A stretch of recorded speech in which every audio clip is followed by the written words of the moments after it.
Olá pessoal, vamos dar início à segunda aula da disciplina de compiladores e nela nós vamos falar sobre as etapas do processo de compilação.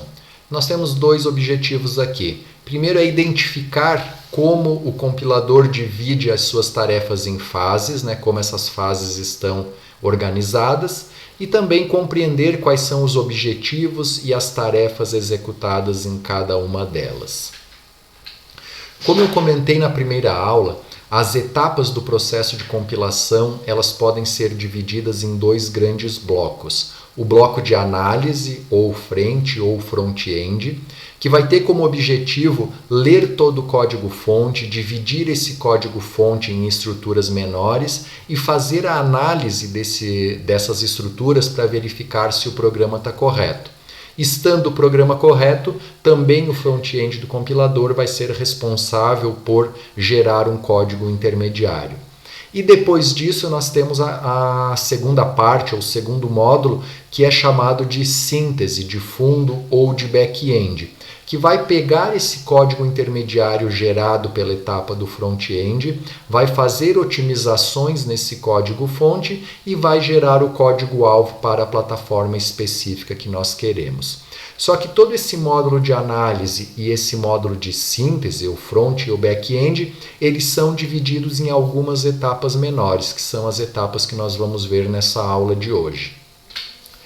Do lado esquerdo da figura aqui, nós temos as etapas que representam o módulo de análise. Percebam que nós temos aqui o fluxo de caracteres. O que é o fluxo de caracteres? É o nosso código-fonte, porque o nosso código-fonte nada mais é do que uma grande cadeia de caracteres que nós digitamos. Esse fluxo de caracteres ele vai passar por três etapas de análise. A análise léxica, a análise sintática e a análise semântica. Essas etapas, além de fazer a leitura, de fazer a separação, de entender o código-fonte, elas têm como principais objetivos procurar erros, identificar erros no nosso código-fonte. Então, quando nós temos algum erro no compilador, no nosso programa, é numa dessas três etapas aqui que o compilador vai identificar esse erro. Caso o nosso programa não tenha erro, aí o compilador vai fazer a geração do código intermediário, fechando aquela etapa do front-end. E aí ele gera um código equivalente ao código-fonte digitado, usando uma linguagem, uma representação intermediária. Feito isto, essa representação intermediária vai passar por outros três módulos que vão fazer otimizações nesse código e vão traduzir esse código intermediário para uma plataforma específica, para o Android, para o Windows, para o Unix, depende do sistema que eu quero fazer a compilação do nosso código. Como eu já mencionei na primeira aula, é importante a gente entender que não importa se eu estou usando um compilador, um interpretador ou um método híbrido. Essas etapas aqui executadas, elas são basicamente as mesmas, mudam apenas o momento em que elas são executadas. Percebam que aqui no meio da figura tem um item chamado tabela de símbolos. A tabela de símbolos, ela não é uma etapa do processo de compilação. Ela é simplesmente uma grande estrutura de dados que guarda várias informações ao longo de todo o processo. Então, todas as etapas aqui interagem ou salvando ou recuperando dados que estão armazenados aqui na tabela de símbolos. E um outro ponto que eu quero destacar aqui, essa figura eu tirei do livro do Arro, que é Compiladores, Princípios, Técnicas e Ferramentas. Entretanto, no livro, na versão em língua portuguesa do livro, tem um pequeno erro na figura. Notem que aqui na parte da síntese, quando nós pegamos a representação intermediária, nós vamos ter uma otimização de código. E essa otimização, como está na figura aqui, ela é independente de máquina. O que quer dizer isso? São algoritmos que otimizam o código, independente de se ele vai gerar depois um código para Android, ou vai gerar um código para iOS, ou vai gerar um código para o Windows. São otimizações que nós podemos fazer sem saber qual a plataforma o nosso código vai ser executado. No livro, aqui está escrito dependente de máquina, tá? Aqui no slide eu já corrigi. Depois dessa otimização, aí sim o gerador vai gerar o código para a máquina-alvo. para uma plataforma específica. E depois disso nós temos uma otimização de código que daí é dependente de máquina, ou seja, eu sei que eu vou rodar num smartphone Android. Então o compilador ele vai conhecer quais são os detalhes da arquitetura do Android e ele vai fazer otimizações no código para aproveitar da melhor forma possível aquela estrutura. Por isso que essas otimizações são chamadas de dependente de máquina. Como eu falei no livro, ela está invertida. Aqui em cima está dependente e aqui está escrito independente. Então, tomem cuidado com isso quem for ler este livro. Bom, agora eu vou falar um pouquinho da tabela de símbolos e depois vamos explicar um pouquinho melhor cada uma dessas etapas ali. Como eu já comentei antes, a tabela de símbolos não é uma etapa do processo de compilação. Ela é uma grande estrutura de dados que vai armazenar todos os nossos identificadores, ou seja, todos os identificadores listados no programa em que ele está analisando. E o que são esses identificadores? É tudo aquilo que nós podemos dar nomes. Por exemplo, variáveis, nós damos o nome que nós quisermos para as variáveis, obviamente respeitando algumas regras da linguagem, nomes de classes, nomes de objetos, nomes de funções, de métodos. Então, tudo isso que nós podemos nomear é considerado um identificador. E sempre que o compilador identifica, ele reconhece um identificador, ele armazena esse identificador na tabela de símbolos, colocando o seu nome e os seus atributos. Que atributos são esses? Aí depende do que o identificador se refere. Se esse identificador é uma variável, ele vai ter, por exemplo, o tipo dessa variável, quanto de espaço de memória ela ocupa, em que posição de memória ela vai estar alocada, o escopo, se é uma variável local, se é uma variável global. Agora, se o nosso identificador é um método, por exemplo, aí eu vou ter quantos parâmetros ou quantos argumentos eu tenho, o tipo desses argumentos, que tipo de dado ele vai retornar. Então, dependendo do tipo de de informação que o identificador está associado, nós temos atributos diferentes. Ao longo do conhecimento ou do estudo de cada uma das etapas, nós vamos entender melhor o funcionamento dessa estrutura da tabela de símbolos. Aqui nós temos uma figura que resume bem esse processo de compilação. Percebam que nós temos aqui um código-fonte, o fluxo de caracteres que o programador digitou. Uma variável chamada position, que recebe o resultado de uma variável chamada initial, mais rate vezes 60. O que o analisador léxico faz? O analisador léxico ele tem duas funções primordiais. Primeiro, lê caractere por caractere. Então, o analisador léxico é uma das etapas que mais demora na compilação, pelo fato de ele ter que ler caractere a caractere. E depois disso, ele vai gerar o que nós chamamos de uma lista de tokens. O que é uma lista de tokens? É uma lista com os símbolos válidos daquele programa. E aí, quando esse token é um identificador, como eu já comentei no slide anterior, ele fica salvo aqui na tabela de símbolos. Então, o analisador léxico reconheceu a palavra position. Bom, position não é uma palavra reservada, nada, então ele identificou, ele reconheceu que isso é um identificador. Colocou position na tabela de símbolos na primeira posição. Então, aqui na lista de tokens, ele vai dizer que o nosso programa começa com um identificador. E esse identificador está salvo na posição 1 da tabela de símbolos. Depois, percebam que aqui nós temos o sinal de menor e maior para indicar que nós temos uma lista com vários elementos. Aí nós temos aqui o sinal de igual, que está ali. Temos um novo identificador, que é o identificador 2, e aí na tabela de símbolos está armazenado aqui initial na posição 2. O operador de adição, o terceiro identificador que refere-se à variável rate, o operador de adição, aqui, desculpem, está errado, aqui é o operador de multiplicação, temos que ter que corrigir essa figura depois, e o número 60. Ou seja, eu tenho basicamente o nosso código-fonte representado de uma maneira mais simples. Por que mais simples? Porque agora não me importa se a variável eu chamei de A ou se eu chamei de uma palavra grande. O compilador sabe que é um único identificador. Por isso que daqui para frente o processo começa a ser mais rápido, que eu não preciso olhar caractere por caractere, eu olho o símbolo como um todo. Depois nós vamos para a análise sintática. A análise sintática ela é baseada numa gramática livre de contexto, e aí a partir dessa gramática livre de contexto, o compilador gera uma árvore sintática para verificar se o programa está correto ou não, ou seja, se a ordem dos elementos está correta.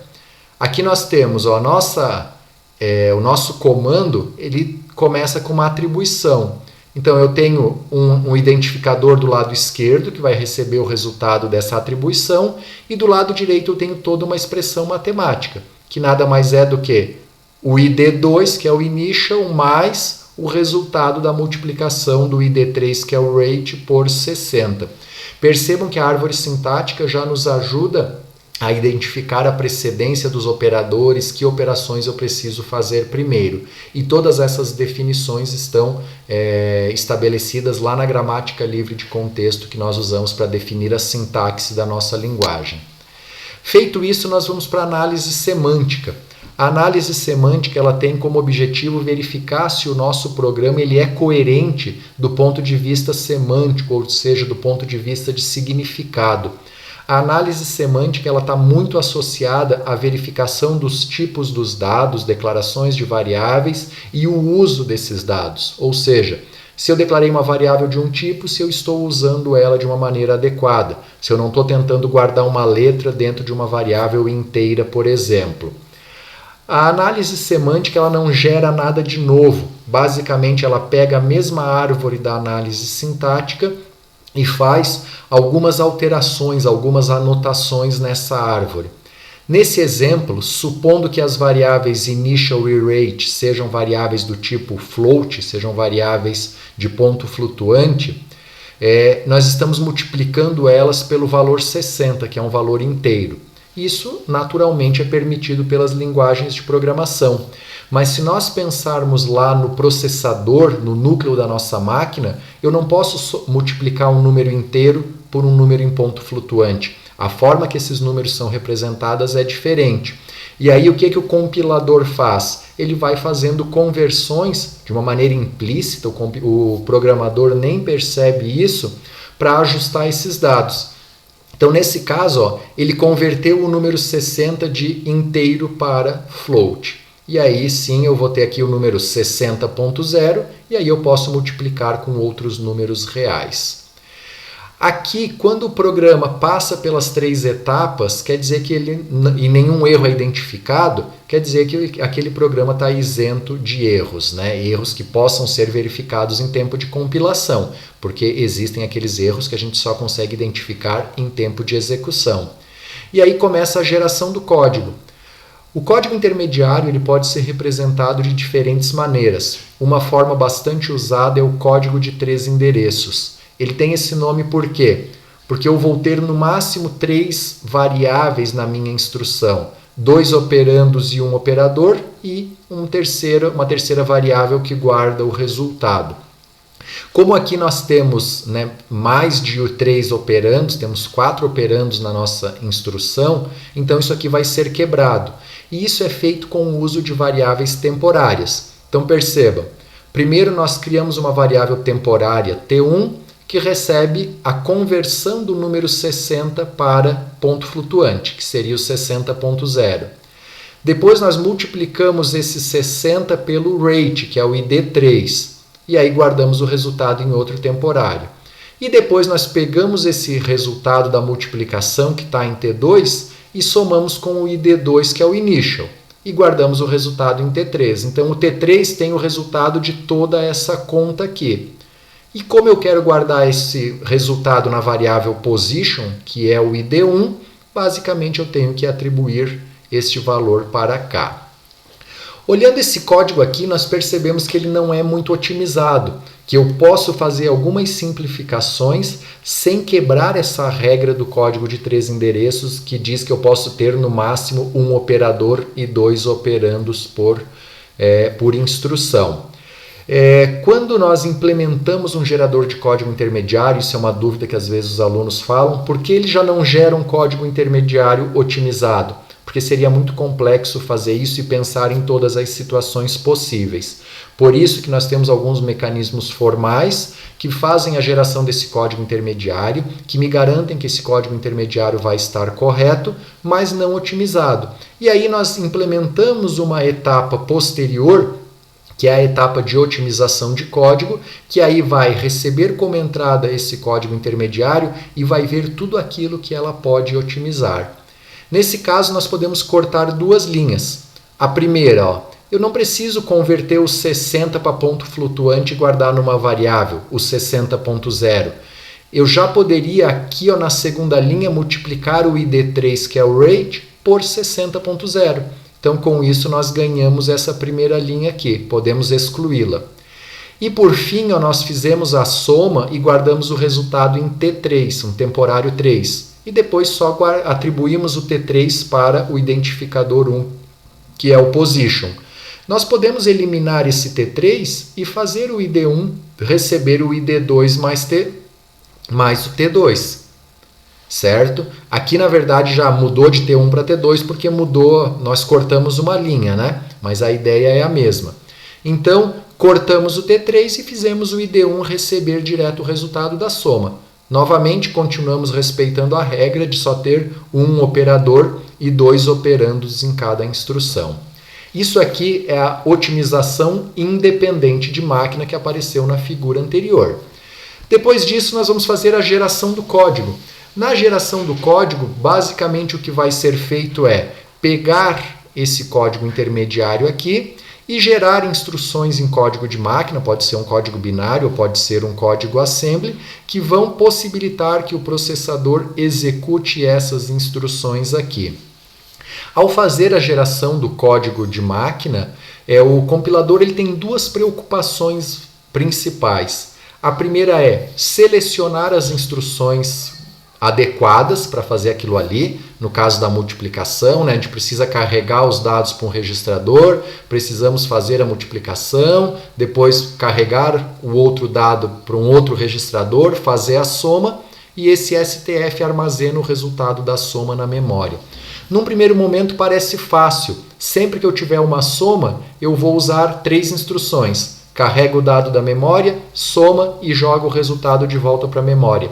Só porque isso seria muito ineficiente, como nós vamos ver lá no final da disciplina. Então, dependendo da ordem que as instruções em código intermediário aparecem, isso aqui vai mudar quais instruções eu devo selecionar para gerar o código-alvo. E, além disso, nós temos também que aproveitar da melhor forma os dados que estão no registrador. Se eu já tenho um dado no registrador, eu não preciso carregar ele de novo. E essa é uma das principais questões que é usada para que o nosso código-fonte seja o mais otimizado possível. Mas isso aí são detalhes, nós vamos ver lá no final da disciplina alguns algoritmos que otimizam esse processo. Então essa etapa de geração de código, ela além de estar traduzindo para um código de máquina, ela já está fazendo otimizações nesse código de máquina, considerando a arquitetura em que o nosso código executável vai rodar posteriormente. Todas essas etapas aqui, elas serão estudadas ao longo da nossa disciplina, então basicamente essa figura seria um sumário da disciplina. Agora, a partir da aula 3, nós vamos começar com a análise léxica e vamos entender o que ela faz, como ela faz, que resultado gera. Depois vamos para a análise sintática, semântica e assim por diante. E lá no final da disciplina, nós vamos estar estudando esse algoritmo que eu mencionei, que vai pegar o código intermediário e vai traduzir num código de máquina equivalente. Assim, nós terminamos essa segunda aula da disciplina de compiladores e da mesma forma que na primeira eu deixo aqui a sugestão, são os mesmos 3 livros, só que agora eu indico quais são as seções que descrevem o conteúdo que foi abordado na aula de hoje. Até a próxima, pessoal!